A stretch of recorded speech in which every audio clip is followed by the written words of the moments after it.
mission for RedMart is actually to save people time and money for important things in life. And we started the business, my co-founder and I met at INSEAD in 2010, and we launched the business right after we graduated in 2011. Since then we've grown. We're about 220 people now. We started with just the two of us, and we have about 20,000 active customers here in Singapore today. So I think we've definitely achieved that mission of saving people time and money by delivering their everyday essentials directly to their homes and allowing them to spend more time with their families or do other things that give them that freedom and flexibility in their lives. So that's where we started, and that was the whole reason that we wanted to get into doing this business.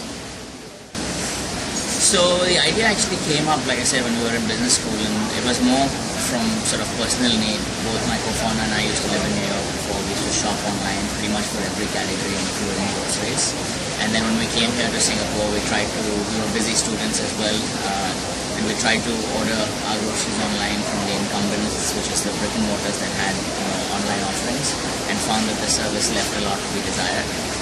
So the steps that we really took is, we did a lot of research while we were in the program during our MBA. We asked a lot of, our classmates, got a lot of feedback, and basically used it through every class in our MBA program, whether it be strategy, finance, marketing.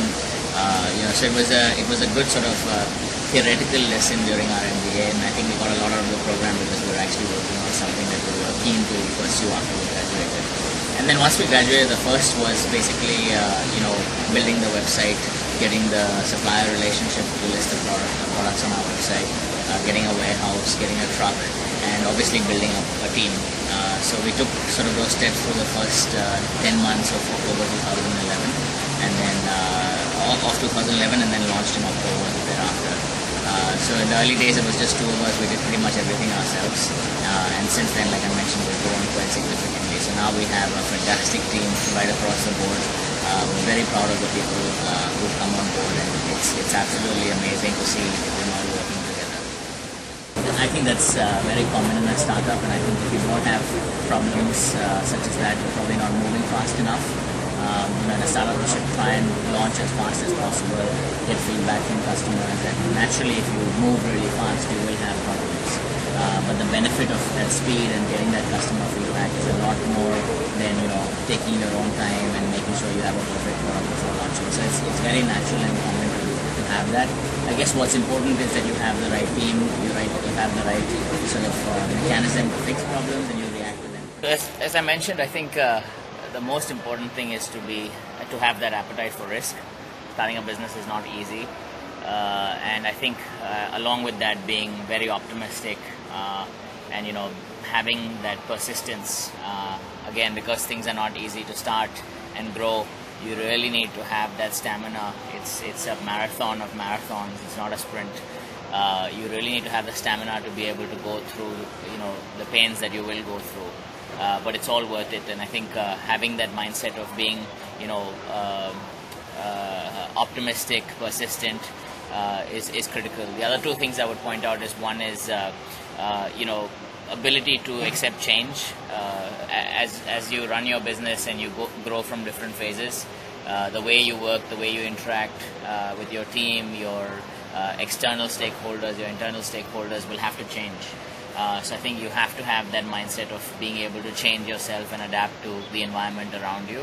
And then finally, I would also add is empathy, really having sort of being able to put yourself in other people's shoes and being able to sort of empathize with them and understand their point of view. That's critical, because I think you interact with a lot of people, and if you're unable to sort of look at things from their perspective, it's very hard to kind of move forward. So I think those things are critical. Yeah. So I think in Singapore especially, I think I've met a lot of people your age who are very risk averse.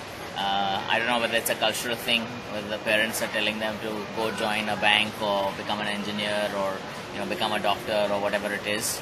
I think at this age, you have nothing to lose. If you have an idea, you should definitely pursue it.